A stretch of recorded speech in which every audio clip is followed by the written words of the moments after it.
Jeg var til fest i fredags hjemme hos David. Der var helt vildt gang inden, da vi kom.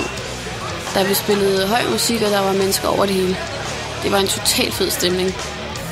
Davids mor og far var på Mallorca, og så havde vi selvfølgelig huset for os selv. David var gået i gang med at tømme forældrenes barskab. Der blev drukket vodka og rom og whisky. Og så blev der råbt skål, og så begyndte vi at danse. Emma og jeg tjekkede ud, om der var nogle interessante fyre. Og så fik jeg øje på Malte.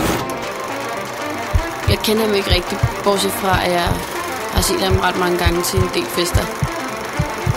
Og så har jeg hørt fra nogle af de andre, han lige er flyttet hjemmefra. Det synes jeg er super sejt. Jeg synes, at Malte var den lækreste fyr til den fest. Han er den slags fyr, man bare ikke kan få øjnene væk fra. Efter endnu en vodka, der røg jeg ud og danse med Emma. Og Malte stod lidt ved siden af. Emma skubbede mig over mod ham. Kom nu, råbte hun til mig. Så gør du noget ved det. Emma, hun dansede videre med Thomas, og så stod jeg der ved siden af Malte. Hej, skal vi danse? Spurgte jeg. Han sagde ikke noget, men nikkede bare på den der mega frække måde.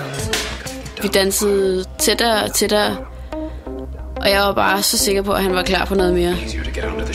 Så spurgte jeg ham, om jeg måtte komme med ham hjem.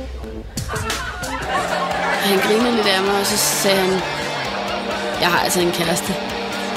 Okay, sagde jeg. Jeg ved ikke helt, hvad der skete, men pludselig røg det ud af munden på mig. Hvad skal du have for et knald?